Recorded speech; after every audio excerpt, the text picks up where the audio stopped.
Welcome into another video here. We're talking about Week 1 matchup, Notre Dame at Texas A&M. This is a big game. This is a Riley Leonard versus Mike Elko game. Mike Elko was the head coach of Duke last year. He's now the head coach of Texas A&M. And Riley Leonard was the quarterback of Duke last year. He is now the quarterback of Notre Dame. Very interesting game. If you want to look at history of that kind of matchup, it favors the quarterback, but I actually like it for the head coach here, right? Now, I think everyone's going to talk about team that is better going into an SEC, a tough place to play, and losing. It happens very often. I think a lot of people are going to point the Miami game to be that. Miami going into Florida, it's a tough place to play. They're going to lose that game. I think it's actually going to be this game. I think it's going to be Notre Dame, the better team, going into College Station and losing this game because College Station is one of the hardest places to play in the country as well.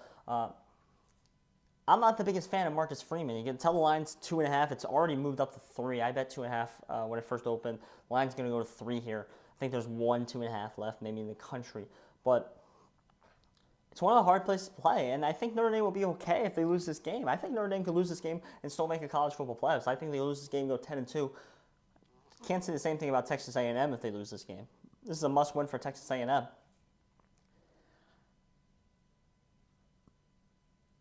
It's a tough place to play at College Station.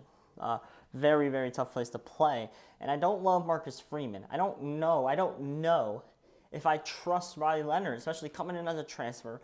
Going to be his first year playing for Notre Dame. I don't love first-year transfers coming in and doing well in their first game. I think I give the edge to Conner Weigman because this is now his second season with Texas A&M, which I think helps him tremendously. I don't think enough people are talking about that. I don't think enough people are backing this Texas A&M team. I think they're better than a lot of people think. And I think Texas A&M is probably better than the 20 next to their name. I think Notre Dame's a little worse than the 7 next to their name. And I think this game makes that a little more closer. And the line's kind of right.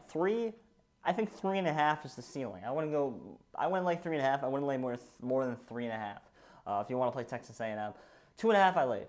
Not for a lot. I put like 0.75 units down on it. That's probably what I'm going to bet on it. Just because it's a big game. I see the story. I just see the story. Everyone loved to talk about how Notre Dame had such an easy schedule in the beginning of the year. I saw this all over TikTok. I saw it all over that, Notre Dame has an easy schedule. They're going to beat Texas A&M week 1. They're going to beat Louisville. They're going to beat USC. This is the game they lose. This is the game they lose. And they still probably could do amazing things, but this is a Marcus Freeman who's lost a lot of games to start seasons. I mean, he lost to Marshall his first season in the beginning of the year. Nobody saw that one coming, but it happens, right? Can you argue I think they have a quarterback downgrade in Riley Leonard from Sam Hartman, and Riley Leonard's coming off an ACL tear. Do we know he's ready to go? I'm not so 100% sure. Now, we know what Notre Dame's going to do. They're going to be amazing on the line. They're going to be good at defense. I just like this A&M team, and I think it's being so undervalued.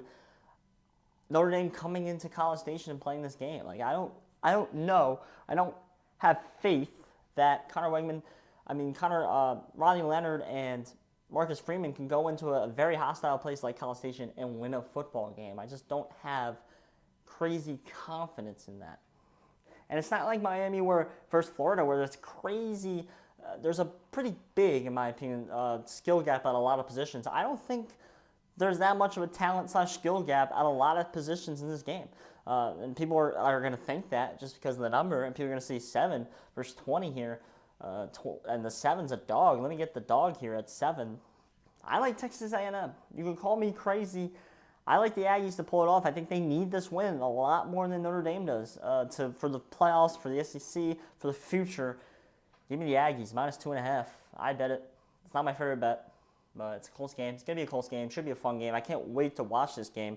I like this game a lot more than the Clemson-Georgia game to watch. I like Miami-Florida a lot more than the Clemson-Georgia game to watch. But ultimately, we're taking the Aggies here in what is a quarterback versus head coach at 2 different teams game here. It's going to be interesting. I'm Josh Wissey. If you want more college football matchups, they're on my profile. I got Clemson, Georgia. I did Miami, Florida. I'm going to do, I think, Miami, Ohio, and UNLV's games. And then I'm going to do a full betting video. So those are all my channel if you want to go check those out.